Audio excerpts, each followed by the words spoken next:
देखो, differential equation का concept समझने के लिए मैंने ये 4 क्वेश्चन को सिलेक्ट किया है। एक एक करके हम सारे क्वेश्चन सॉल्व करेंगे और जितने भी कॉन्सेप्ट होते हैं वो सारे डिस्कस कर लेंगे।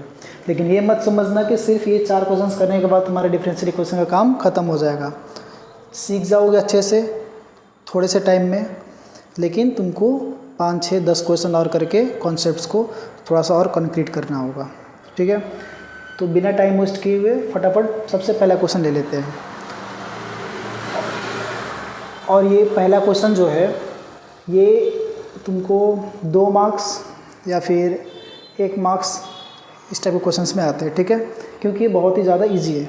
अब इजी मैं क्यों बोल रहा हूँ, क्योंकि देखो हमारे पास डिफरेंशियल इक्वेशन क्या दिया हुआ है, क्वेश्चन 1 है। ठीक है, डिफरेंशियल इक्वेशन क्या दिया हुआ है, गिवन। और मैं यहाँ पे एक और चीज़ करता हूँ कि बोर्ड में किसी भी क्वेश्चन को कैसे अप्रोच करना चाहिए कंप्लीट तरीके से सॉल्व करके दिखाता हूँ। ठीक है, so that step by step तुम्हारे दिमाग में वो रह जाएगा। तो हमारे पास जो डिफरेंशियल इक्वेशन दिया है, ये क्या दिया हुआ है, x dy plus y dx is equals to 0। तो डिफरेंशियल इक्वेशन का सबसे पहला स्टेप ये है कि इसको dy बाई dx के फॉर्म में लेकर आओ। राइट, तो हम क्या कर सकते हैं, इसको वो करने के लिए हम करते हैं x dy is equals to minus y dx, ऐसा कर देते हैं। लेकिन डिफरेंशियल dy बाई dx के फॉर्म में बिना लाए हुए भी कर सकते हैं क्वेश्चन को। कैसे, देखो मतलब इस क्वेश्चन में ऐसा दिख रहा है मुझे, y वाले एक्सप्रेशन को dy की तरफ लेकर जाओ और x वाले एक्सप्रेशन को dx की तरफ लेकर जाओ, तो फिर हमारा काम आसान हो जाएगा। मैं क्या बोल रहा हूँ, ये माइनस y इधर आएगा तो ये क्या होने वाला है, -1/y, और ये तुम्हारा क्या है, dy। x उधर जाएगा तो क्या होगा 1/x और ये dx। अब दिख रहा है ये।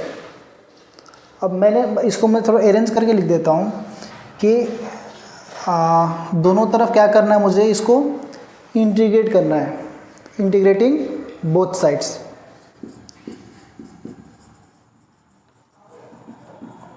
Integrating both sides we get. Arrange करके लिखने की जरूरत ही नहीं था क्योंकि ऑलरेडी अरेंज फॉर्म में ही है। ठीक है, इसका मतलब क्या होता है कि ये -1/y dy is equals to 1/x dx। ठीक है, अब 1/y का इंटीग्रेशन क्या होता है, log y, और माइनस है तो माइनस को बाहर रखो, ये तुम्हारा क्या हो गया, log y is equals to, इसका इंटीग्रेशन क्या हो जाएगा, log x। और ये भी तुम्हारा इंडेफिनेट इंटीग्रेशन है ना, और ये भी इंडेफिनेट इंटीग्रेशन, दोनों का कांस्टेंट आएगा। तो दोनों का कांस्टेंट एक साथ में लेकर मैंने यहाँ पे ले लिया c लेते हैं। लेकिन यहाँ पे एक छोटा सा कैच है। कैच क्या है कि जब भी तुम्हारा ये ऐसा बने, जब भी तुम्हारा ऐसा log का केस आए तो जो कांस्टेंट होता है ना उसको log c लिख देना। ये कांस्टेंट उसका क्या फ़र्क पड़ता है, तो कुछ भी हो सकता है। राइट, तो उसको मैंने लिख दिया log c। लेकिन ये कब करना है, जब आंसर तुम्हारा log में आ रहा हो तब। ठीक है, ये हुआ। अब इसको तुम और अच्छे से कैसे लिख सकती हो, इसको मैं क्या करता हूँ, उस तरफ लेकर जाता हूँ। ठीक है, या फिर इसको इस तरफ लेकर आ जाओ, किसी को कुछ भी करो, कोई दिक्कत नहीं। मैं काम करता हूँ, इसको उस तरफ लेकर जाता हूँ, तो ये क्या हो जाएगा मेरा log x plus log y, और c को दूसरी तरफ लेकर चले जाओ, तो ये क्या हो जाएगा तुम्हारा -log c। इसमें कोई दिक्कत नहीं। अब तुम्हें एक और चीज़ पता है log का प्रॉपर्टी, कि जब भी तुम्हारा log a इंटू बी होता है, राइट, जब भी तुम्हारा log a इंटू बी होता है, इसको हम कैसे लिख सकते हैं, log a plus log b। तो यहाँ पे एग्जैक्टली वही चीज़ दिख रहा है, यहाँ पे log a plus log b की तरह है, तो इसको मैं क्या लिख सकता हूँ, log of x y is equals to minus log c। अब मुझे दोनों तरफ log है, तो मैं log को क्या कर सकता हूँ, कट नहीं करना है, बस रिड्यूस कर सकते, कैंसिल भी नहीं करना है, उसको छोड़ के बाकी को लिख दो। लेकिन यहाँ पे log है, यहाँ पे माइनस ऑफ log है, तो मुझे क्या करना होगा, log एक्स वाई, इस माइनस है मतलब कि -1 है, राइट। तो मैं क्या करता हूँ, log c के पावर में -1 कर सकता हूँ ना, log c के पावर में -1। तो इससे ये क्या हो जाएगा, अब दोनों तो log ऑफ log हो गया ना, ये log log, तो log log कैंसिल हो क्या हो जाएगा, x y is equals to c के पावर -1, मतलब कि x y is equals to 1/c। ये हमारा आंसर हो गया। ठीक है, क्लियर है ये बात। तो ये तुम्हारा 1 मार्क्स नहीं तो 2 मार्क्स में आ सकता है। अब 1 मार्क्स में आएगा तो इतना सॉल्व करने की जरूरत नहीं, फटाफट करो, आंसर निकाल दो। अगर 2 मार्क्स ले आया तो इतना सारा ये सॉल्व करना पड़ेगा। समझे क्या? ठीक है, इसको हटा दूँ मैं। अब हमारे पास अगला जो एक क्वेश्चन है, उस क्वेश्चन को देखो, find the particular solution of the differential equation. ये अब ये तुमको एक क्वेश्चन दिया हुआ है, इसको कैसे सॉल्व करना है।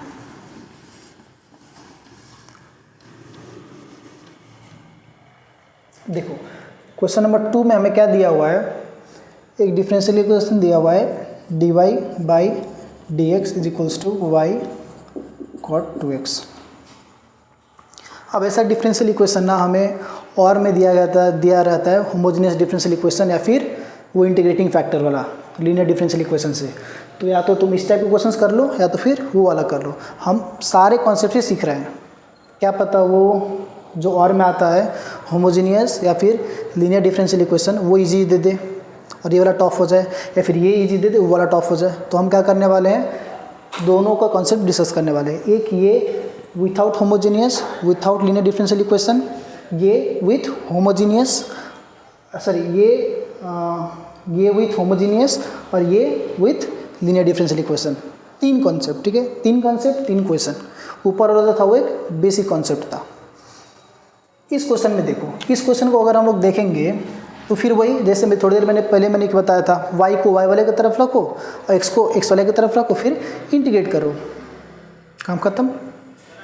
देखो इसमें क्या हो रहा है, y तो इस तरफ आएगा, y इस तरफ आएगा तो ये क्या होने वाला है, 1/y dy is equals to dx उधर गया तो ये cot 2x dx, राइट। इसमें तो कोई दिक्कत ही नहीं होनी चाहिए, तो हम लोगों ने बार बार किया हुआ है। अब क्या करेंगे, इंटीग्रेटिंग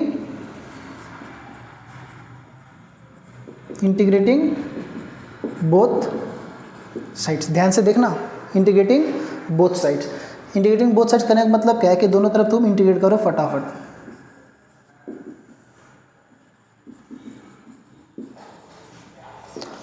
अब यहाँ पे देखो, डिफरेंशियल इक्वेशन सॉल्व करने के लिए जो प्राइमरी रिक्वायरमेंट है वो फॉर्मूला बाद में, पहले इंटीग्रेशन तुमको अच्छे से आना चाहिए। अब अच्छे से आने का मतलब कि बेसिक इंटीग्रेशन, राइट। ऐसा कोई तूफानी इंटीग्रेशन है, जो नॉर्मल डायरेक्ट इंटीग्रेशन होते हैं वो एटलीस्ट तुम्हें अच्छे से आना चाहिए। बाकी तो जो होमोजेनियस का कंसेप्ट है वो हम डिस्कस करेंगे, और लीनियर डिफरेंशियल इक्वेशन का कंसेप्ट है वो भी डिस्कस करेंगे, ठीक है। लेकिन सॉल्व करते करते जाओगे तो इंटीग्रेशन तो करना पड़ता है, तो इंटीग्रेशन नहीं आएगा तो जैसे तुम लास्ट टाइम में तुम पूछ रही थी, याद है कि सर यहाँ तक अगर होमोजेनियस प्रूव कर देंगे उसके आगे सॉल्व नहीं करेंगे तो क्या होगा। तो वैसे थोड़ी ना, जब तुम कर रहे हो तो पूरा करो ना, पूरा को ट्राई करो। अभी मैं अच्छे से करा देता हूँ और 5-6 क्वेश्चन होमवर्क भी दे दूँगा, और कल फिर उसको डिस्कस कर लेंगे वापस, सो डैट, ठीक है, थोड़ा और क्लियर हो जाएगा, कंसेप्ट कंप्लीट बन जाएगा। अब यहाँ पे देखो, इसको इंटीग्रेट करोगे तो क्या मिलेगा तुमको, log y is equals to, इसको इंटीग्रेट करेंगे तो क्या मिलेगा, देखो इंटीग्रल ऑफ cot x जो है वो होता है log ऑफ sin x, ये होता है, राइट। लेकिन यहाँ पे cot 2x है तो sin 2x तो होगा, लेकिन डिवाइड बाय 2 भी होगा, क्योंकि मैंने एक चीज़ बताया हुआ है, जब भी कोफिशिएंट ऑफ x आए in case of trigonometric integration, तो उस कोफिशिएंट ऑफ x से क्या करना है, उसके आंसर को डिवाइड भी करना होता है, ठीक है। अब क्यों किंतु परंतु ये छोड़ दो, करना होता है तो करना होता है। अब यहाँ पे तुम्हारा कोफिशिएंट 2x था, मतलब 2 था, तो मैंने 2 से क्या कर दिया, डिवाइड कर दिया। कहने का मतलब है कि इसका इंटीग्रेशन क्या होगा, log ऑफ साइन 2x तो होगा, लेकिन x का कोफिशिएंट कितना आ रहा है 2। अगर सिर्फ 1 रहता तो कोई फ़र्क ही नहीं पड़ता, 2 है तो मैं क्या करूँगा, इसको 2 से डिवाइड भी कर दूंगा। और फिर वापस वही मज़ेदार चीज़, क्योंकि इंटीग्रेशन तुम्हारे लॉग में आ रहा है तो मेरा कांस्टेंट भी किस में रखूँगा मैं, लॉग में, प्लस लॉग सी। क्लियर है मैटर?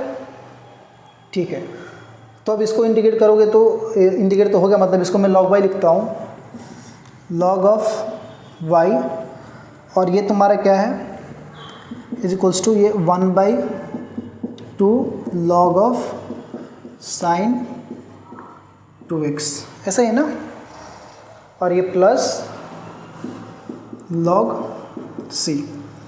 एक काम करता हूँ, ये 1/2 को ना मैं इसके log इस साइन के पावर में लगा सकता हूँ क्या, क्योंकि log का एक ये भी तो प्रॉपर्टी है ना। अगर कहीं पे a log b अगर है, a log b है, तो हम इसको क्या लिख सकते हैं, log ऑफ b का पावर a। log की प्रॉपर्टी है कि नहीं है?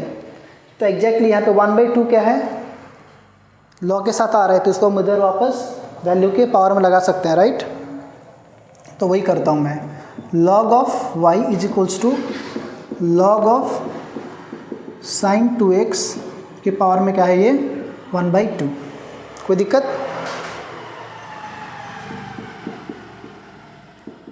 Plus log c। क्लियर है ना? ठीक है।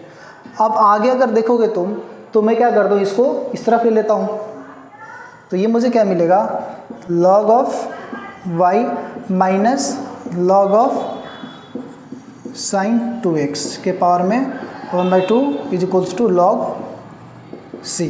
अब ये देखो, ये ना मुझे पावर है, बार में टू लेना से नहीं, मैं इसको रूट साइन 2x लिख देता हूँ, क्योंकि रूट x का मतलब क्या होता है, x के पावर 1/2 होता है ना, तो साइन 2x के पावर में 1/2 है, तो इसको मैं क्या लिख सकता हूँ, log y minus log root of sine 2x। इसमें तो दिक्कत नहीं है ना जी, is equals to log c। देखो कितना स्मूथली चल रहा है आगे। तो अब ये क्या हो जाएगा, क्योंकि माइनस है तो फिर वापस log का प्रॉपर्टी, जब मल्टीप्लिकेशन था तो a प्लस बी था, अब जब log a अपन b होगा तो इसका होता है log a minus log b। अब यहाँ पे log a minus log b की तरह दिख रहा है, तो हम इसको क्या लिख देंगे, log y upon root sine 2x।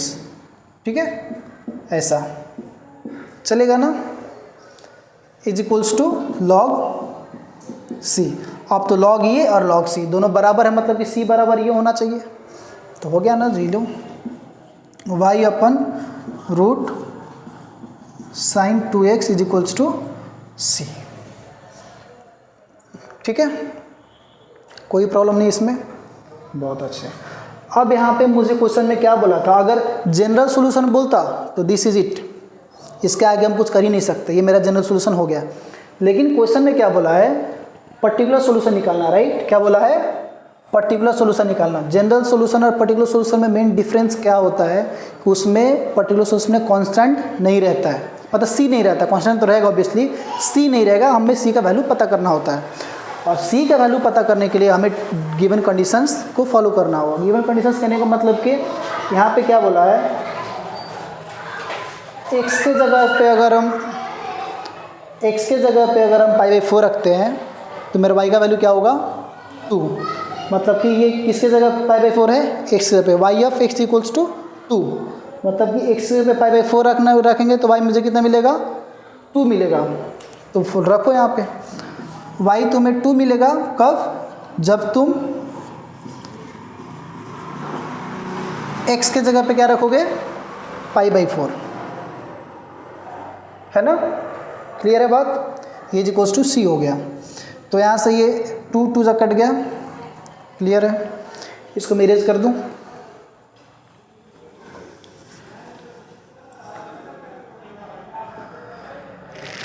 तो यहाँ से तुम्हारा अगर देखोगे तो c इज इक्वल्स टू कितना आ रहा है, c इज इक्वल्स टू कितना आ रहा है 2/√अंडर साइन पाई बाई 2 है ना, साइन पाई बाई 2। तो तुम्हारा c इज इक्वल्स टू क्या हो गया ये 2/sin पाई बाई 2 मतलब कि साइन 90, और साइन 90 मतलब 1, तो रूट अंडर मतलब 1, तो सिर्फ 1 इज इक्वल्स टू 2। तो हमारा c का वैल्यू कितना आ गया 2।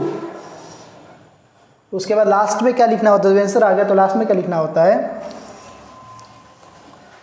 हेंस द रिक्वायर्ड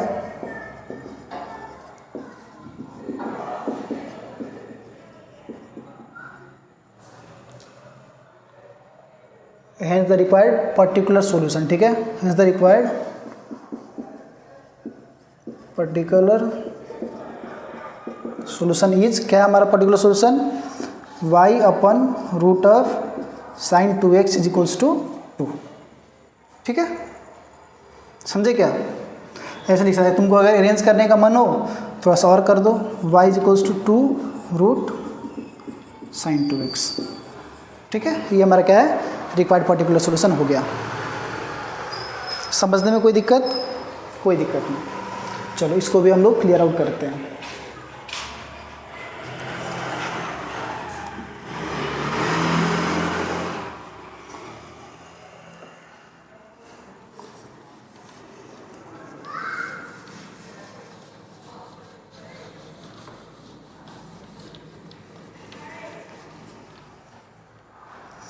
अब देखो, अब क्वेश्चन नंबर 3 देखो, मैंने क्या बोला था, क्वेश्चन नंबर 3 हमारा होमोजेनियस डिफरेंशियल इक्वेशन है। अब ये कोई भी इक्वेशन तुम्हारा होमोजेनियस डिफरेंशियल इक्वेशन होगा कि नहीं होगा, पहले तो ये सबसे पहले डिस्कशन की बात है। तो जब भी हमारा मानो कि dy/dx इक्वल टू होगा तुम्हारा 2x + 3y अपन x² + y², कुछ भी हो, सपोज ऐसा है एक ही डिफरेंशियल इक्वेशन।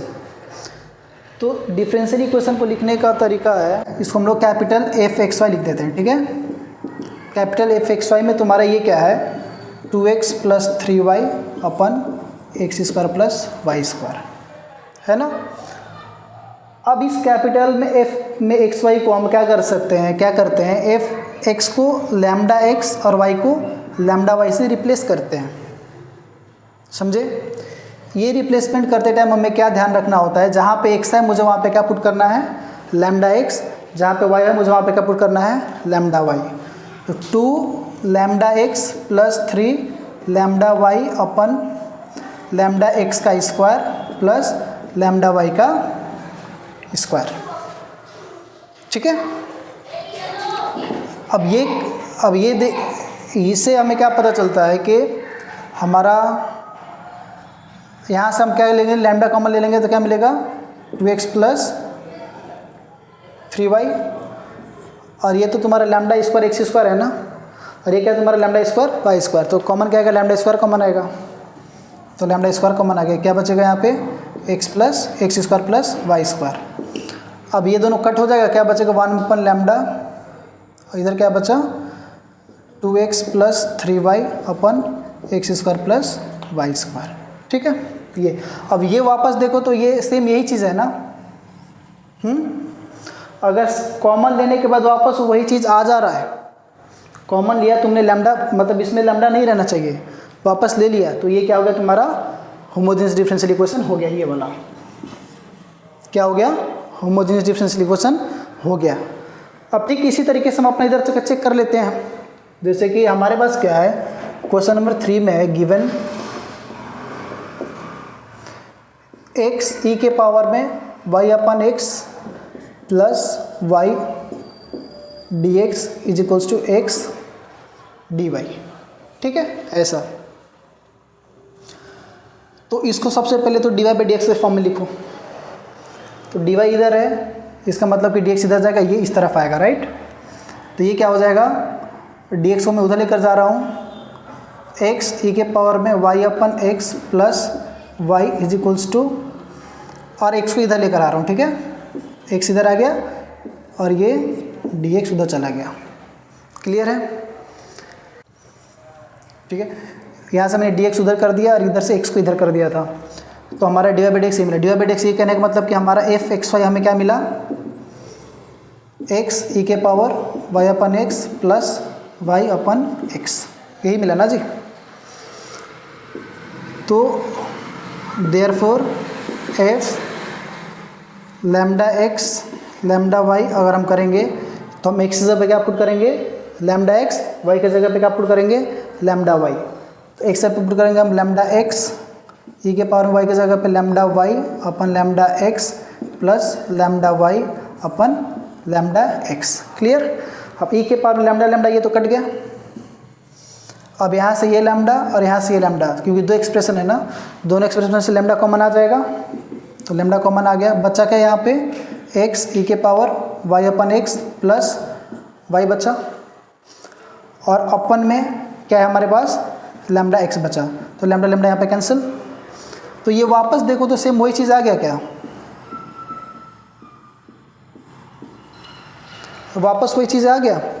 अब यहाँ पे लैम्डा के पावर कुछ भी नहीं, लैम्डा के पावर जीरो हम बोल सकते हैं ना, कुछ ना कुछ लैम्डा तो कॉमन आया, लैम्डा के पावर क्या है, जीरो। ये बात क्लियर हुआ। तो इसको हम क्या लिख सकते हैं, लैम्डा के power zero f x y, है ना।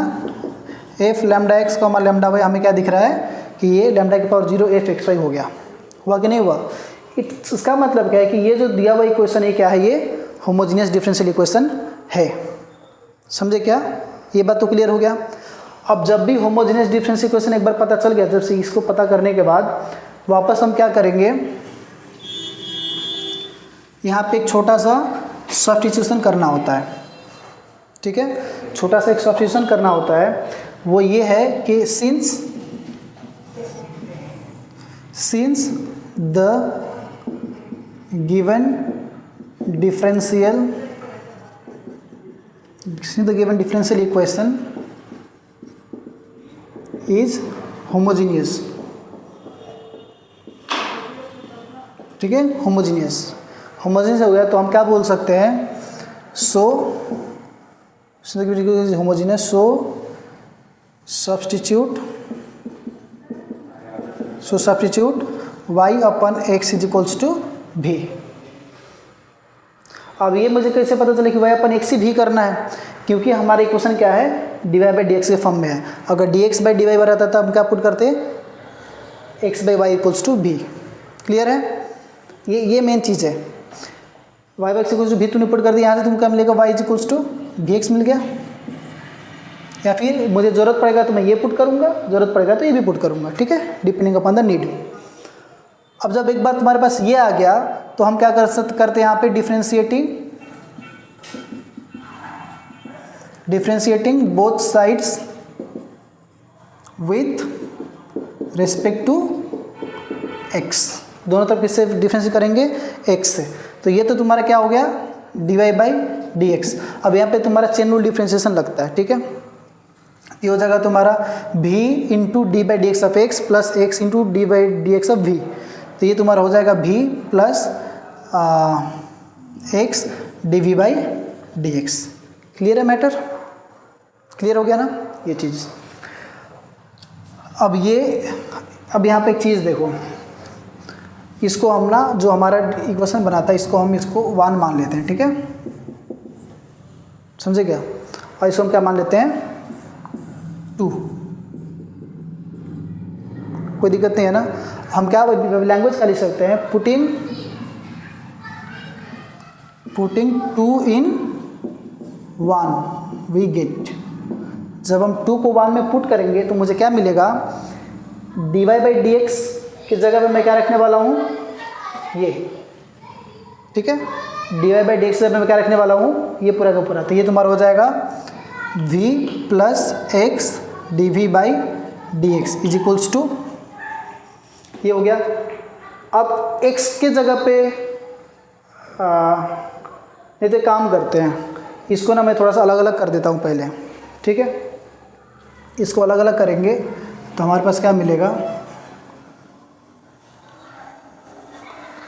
इसको अलग अलग करोगे ना तो हमारे पास क्या मिलेगा, एक्स ई के power y upon x plus y x equals to d y by d x, है ना। तो यहाँ से एक्स कैंसिल हो जाएगा तो बचेगा क्या तुम्हारे पास, e to the power y upon x plus y upon x is equals to d y by d x.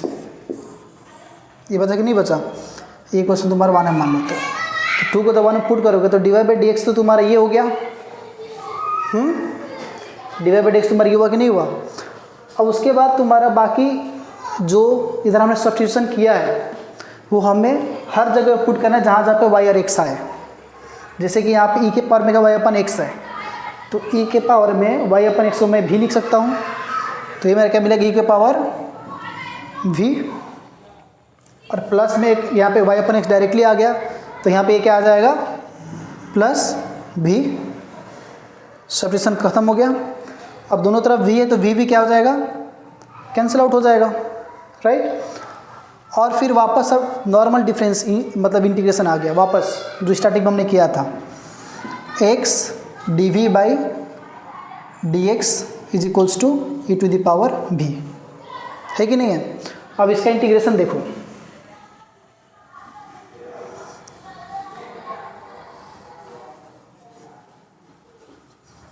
इसका इंटीग्रेशन देखो, मैं यहाँ पे फिर से लिख देता हूँ। x dv by d x is equals to e to the power v। x को x की तरफ रहने दो और बाकी v को तुम v की तरफ ले, dv की तरफ ले जाओ। जैसे कि ये ई टू द पावर v है ना, तो इस तरफ आ जाएगा, तो dv upon e to the power v is equals to d x उधर गया और ये x इधर आ गया। कोई दिक्कत? कोई दिक्कत नहीं। अब ये वापस क्या हो जाएगा कि ई टू द पावर ये तो तुम्हारा हो गया minus v d v is equals to 1 upon x d x, और फिर वही integrating both sides we get क्या मिलेगा हमें? Integral of e to the power minus v d v is equals to integral of 1 upon x d x. अब integration of e to the power x d x क्या होता था? E to the power x ही होगा, लेकिन क्योंकि इसका coefficient में -1 आ रहा है तो हम -1 से क्या करेंगे? डिवाइड भी करेंगे। E to the power minus v upon -1 is equals to ये log x, right, plus log c. Clear है ना ये बात? ये बात क्लियर हो गया। क्यों? क्योंकि ये दोनों तरफ लॉग आ रहा था तो मैंने कांस्टेंट को भी लॉग सी में ले लिया, है ना ये। अब हमें क्या करना है? हमें करना है कि पता करना है इसका पर्टिकुलर सॉल्यूशन, क्योंकि हमारा तो यहाँ तक तो आ गया, लेकिन पर्टिकुलर सॉल्यूशन निकालने के लिए मुझे सी का वैल्यू चाहिए, राइट। तो इस सी को एक काम करते हैं, इस सी को हम ऐसे लिख सकते हैं ना कि log e to the power minus भी, e to the power minus भी, और अच्छा ठीक है यहाँ पे देखो ई टू द पावर भी, तो हमारा आंसर में भी था नहीं, हमारे आंसर में क्या था? एक्स और वाई था, तो भी की जगह में क्या पुट कर देता हूँ? वाई और एक्स पुट कर देता हूँ। तो ई के पावर में ये माइनस इधर रहने दो, ई के पावर में minus y upon x is equals to log x plus log c. अब वाई और एक्स यहाँ पे देखो क्या दिया हुआ है, हमारा y कितना है? 1, जब x कितना है? 1, मतलब x और y का वैल्यू कितना दिया हुआ है? 1 1। तो ये तुम्हारा क्या हो गया? -1 या फिर माइनस ई हो गया ना, माइनस ई। y के पावर में तुम्हारा क्या हो जाएगा? ये -1 upon 1 is equals to log x क्या है? 1 प्लस लॉग c, ठीक है ये चीज़। तो अब ये कितना हो जाएगा?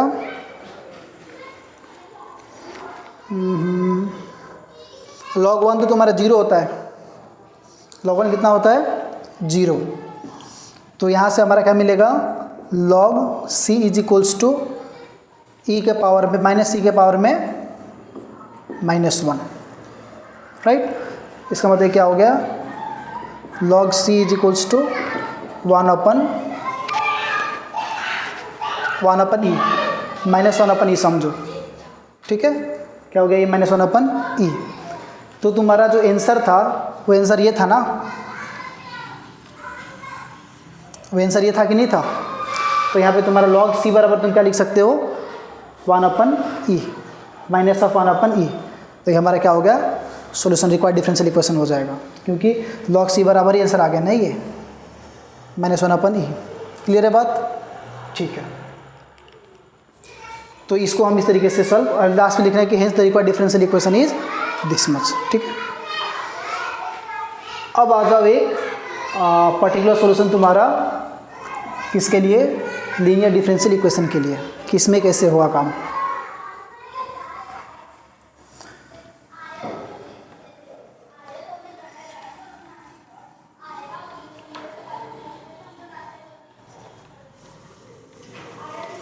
तो होमोजीनियस वाला समझ में आया कैसे करना है। पहले हमें देखना है कि इक्वेशन होमोजीनियस है कि नहीं है, उसके बाद जब होता है तो क्या सब्स्टिट्यूशन करना है, उसको सब्स्टिट्यूट करो, फिर डिफरेंशिएटिंग बोथ साइड करो, उसके बाद फिर करो। मैं एक बार फिर से क्विक रिवीजन देता हूँ होमोजीनियस का। जब भी डिफरेंशियल इक्वेशन रहेगा और तुमको सबसे पहले चेक करना है कि ये होमोजीनियस है कि नहीं है, तो होमोजीनियस चेक करने का मैंने तरीका बताया। अगर वो dy/dx के फॉर्म में होगा तो हमें क्या करना होगा, y/x = v सब्स्टिट्यूट करना होगा, तो y = vx आएगा। फिर उसको differentiating both side with respect to x करो, तो वहाँ से dy/dx का कुछ एक्सप्रेशन आएगा। अब जो हमने उधर डिफरेंशियल इक्वेशन बनाया होगा तो dy/dx जगह पे उसको पुट करो, और फिर जो y/x = v तुमने किया था, जहाँ जहाँ पे y है वहाँ पे vx पुट करो, या फिर जहाँ पे y/x है वहाँ पे डायरेक्ट v पुट कर दो। उसके बाद से इंटीग्रेटिंग बोथ साइड करो, और फिर लास्ट में जब आंसर आ जाएगा तो v को चेंज कर दो वापस y/x से। ठीक है, और फिर तुम निकालो अपना c कांस्टेंट का वैल्यू जो तुमको दिया रहेगा। अगर पर्टिकुलर सॉल्यूशन बोलेगा तो दिया रहेगा, नहीं तो जनरल सॉल्यूशन में से छोड़ सकते हो। ज़्यादातर हमें पर्टिकुलर सॉल्यूशन ही पूछा जाता है। ठीक है, चलो अब एक ले लो लीनियर डिफरेंशियल इक्वेशन का क्वेश्चन, फिर आज के लिए कॉन्सेप्ट खत्म हो जाएगा। अब जब भी हम लीनियर डिफरेंशियल इक्वेशन की बात करते हैं तो हमें हमारा डिफरेंशियल इक्वेशन जो है dy/dx प्लस py = q के फॉर्म में दिखना चाहिए। ठीक है, तब जाकर हमारा क्या होगा, ये लीनियर डिफरेंशियल इक्वेशन होगा। अब ज़रूरी नहीं कि ये सिर्फ ऐसा ही दिखना चाहिए, ये तुम्हारा ऐसा भी दिख सकता है, dx/dy भी हो जाएगा उल्टा इसका, प्लस जिसको हम p1x = q1 बोलते हैं। बस दिखाने का तरीका है। ठीक है, कि ये ऐसा होता है, ये ऐसा होता है, लेकिन ज़्यादातर क्वेश्चन में तुमको ऐसा ही मिलेगा। लेकिन इसको भी छोड़ना मत, क्योंकि दोनों सेम टाइप ही है, सेम प्रोसेस होगा। इसका हमारा आंसर जो होगा वो आंसर कैसे निकलता है, पहले हमें इंटीग्रेटिंग फैक्टर निकालना होता है। इंटीग्रेटिंग फैक्टर निकालना होता है, उसका फॉर्मूला होता है e के पावर में इंटीग्रल ऑफ p dx। क्योंकि dy/dx है तो यहाँ पे p और q तुम्हारा क्या है, फंक्शन ऑफ x ओनली। क्या, function of x only, remember function of x only. अब यहाँ पे dx/dy है तो ये p1 और q1 क्या है, function of y only, remember. याद रखना इस बात को। ये हुआ, तो इसका इंटीग्रेटिंग फैक्टर e⁻p dx हो गया। अब वापस इसका इंटीग्रेटिंग फैक्टर क्या होता है, वही इंटीग्रल ऑफ p1। अब यहाँ पे x था तो dx, यहाँ पे y है तो dy। कोई दिक्कत जी, कोई दिक्कत नहीं। ठीक है ना। अब उसके बाद जो फाइनल सॉल्यूशन होता है, जो फाइनल सॉल्यूशन होता है वो होता है तुम्हारा, क्योंकि dy/dx है तो y × if = integral of q × if plus c, और यहाँ पे इसको dx के साथ करना। ठीक है, क्योंकि ये क्या है, q तुम्हारा फंक्शन इन x है। समझ में आया क्या। अब अगर ये रहेगा तो इसमें हम क्या करेंगे, क्योंकि x है तो x × integrating factor = integral of q × integrating factor और dy प्लस c। क्लियर है बात। अब हमारे पास जो क्वेश्चन दिया हुआ है, वो क्या दिया हुआ है, देखो वो दिया हुआ है कि जब ये तुम्हारा dy/dx minus 2xy = 3x² e के पावर में x²। ये हमें क्या हुआ है, दिया हुआ है। अब ये देखने से तुमको थोड़ा सा लग रहा है कि ये इसके फॉर्म में है, क्योंकि dy/dx भी है भाई, और ये भी कभी कभी नहीं रहता है, तो हमें क्या करना होता है, लाना होता है, अगर दिख गया तो, ठीक है। और ज़रूरी है कि कोई समय तुमको बोलेगा कि भाई देखो यहाँ पे ये लीनियर डिफरेंशियल इक्वेशन है, कभी कभी तुमको खुद से ऑब्जर्व भी करना होगा, ज़्यादातर टाइम तुमको खुद से ही ऑब्जर्व करना होता है, ठीक है। तो ये हुआ। तो comparing with standard linear differential equation, क्या dy/dx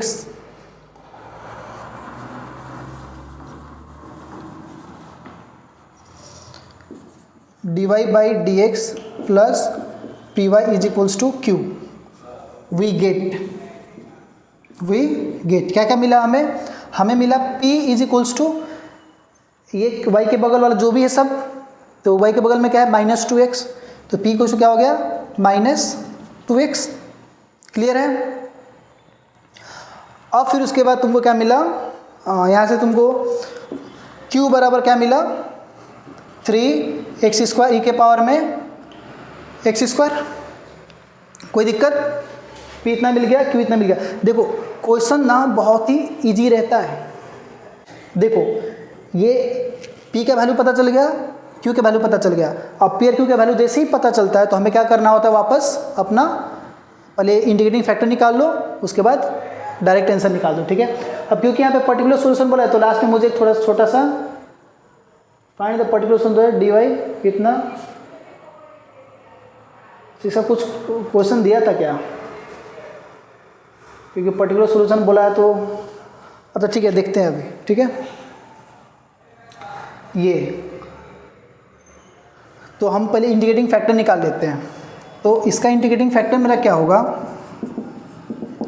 e के पावर में p dx, क्योंकि क्या है ये dy/dx के फॉर्म में है ना, तो ये हो गया। तो e के पावर में क्या है ये p कितना है मेरा -2x ना, -2x का dx। तो इसका इंटीग्रेशन क्या होता है जी, इसका इंटीग्रेशन हो गया तुम्हारा e के पावर में -2 तो बाहर आ गया, integration of x, integration of x का क्या होता है x²/2, x²/2, तो 2 से 2 कैंसिल हो गया, तो बचा क्या e के पावर में -x², ठीक है। और यहाँ पे एक्चुअली अनडिफाइंड मतलब इनडिफिनिट है ना, तो यहाँ पे +c भी आता है, तो ये e के पावर में c भी इधर रहेगा, ठीक है, मल्टीप्लाई में। लेकिन वो अभी बात की बात है, क्योंकि कांस्टेंट का तो अभी हम देखेंगे ही, ये तो कांस्टेंट में इधर लगाऊंगा ही, तो मेरे IF कितना आ गया, e के पावर में -x² आ गया, ठीक है ना। और जब ये आ गया तो हमारा फाइनल आंसर निकालने के लिए, फिलहाल मैं इसको रब कर देता हूँ, फाइनल आंसर निकालने के लिए, क्योंकि dy/dx है तो मेरा फाइनल आंसर इससे आएगा। तो y × IF मेरा क्या है ये e के पावर में -x² is equals to integration of q मेरा कितना है 3x² e के पावर में x² इंटू IF कितना है e के पावर में -x² प्लस c। क्लियर है बात ये, तो इसको ऐसे रहने दो, या फिर इसको नीचे आ जाओ, y/e के पावर में x², क्योंकि नेगेटिव है तो मैंने नीचे ले लिया, is equals to integral of 3x²। अब e के पावर में x² और e के पावर में -x², तो बेस से में तो पावर ऐड होते हैं, तो x² -x² क्या हो जाएगा 0, तो e के पावर में 0 क्या हो जाएगा वो 1। तो यहाँ पर मैं दिखा देता हूँ, e के power x² -x² plus c, ये तुम्हारा dx है, ठीक है। तो ये तुम्हारा क्या हो गया 1 हो गया, क्योंकि e के पावर क्या हो गया 0 हो गया ना, समझ में आ रहा है भावना, आ रहा है कि नहीं आ रहा है, हाँ। तो y/e के power x² is equals to ये कितना हो गया इंटीग्रल ऑफ 3 तो बाहर ही आ गया, तो बचा कितना x² dx। x² का इंटीग्रेशन क्या होता है, x² का इंटीग्रेशन क्या होता है x³ प्लस c, राइट। तो 3 कैंसिल हो गया है ना, तो ये हमारा क्या आ गया, डिफरेंशियल इक्वेशन आ गया y अपन e के पावर में x square is equals to x cube plus c. अब यहाँ पे शायद मैंने कुछ रफ कर दिया था क्या उधर, तो फिर ये पर्टिकुलर सॉल्यूशन क्यों लिखा हुआ है? बुक दिखाना थोड़ा।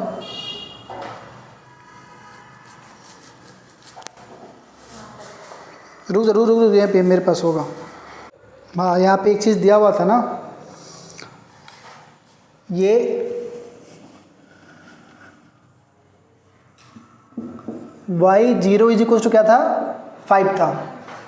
y0 इक्वल टू क्या था, 5 था। मतलब कि x का वैल्यू क्या है यहाँ पे, 1x equal to 0 y equals to 5। ये तरीका है, ठीक है। जब भी सब ब्रैकेट में रखना तो वैल्यू किसका है, x का है। 1x equals to 0 y equals to 5। तो यहाँ पे पुट करो, यहाँ पे तो हमारा x को जब मैं 0 पुट करूँगा तो मेरा y कितना मिलेगा, 5। 5 अपन e के पावर में 0 का स्क्वायर इज इक्वल्स टू 0 का क्यूब प्लस सी। अरे यार, e के पावर 0 1 और 0 के पावर 3 0, तो ये ख़त्म हो गया 1। तो c बराबर क्या आया, 5 आया ना जी। तो हमारा सॉल्यूशन क्या हो गया, ये। हेंस बिना मतलब का परेशान हो रहा था।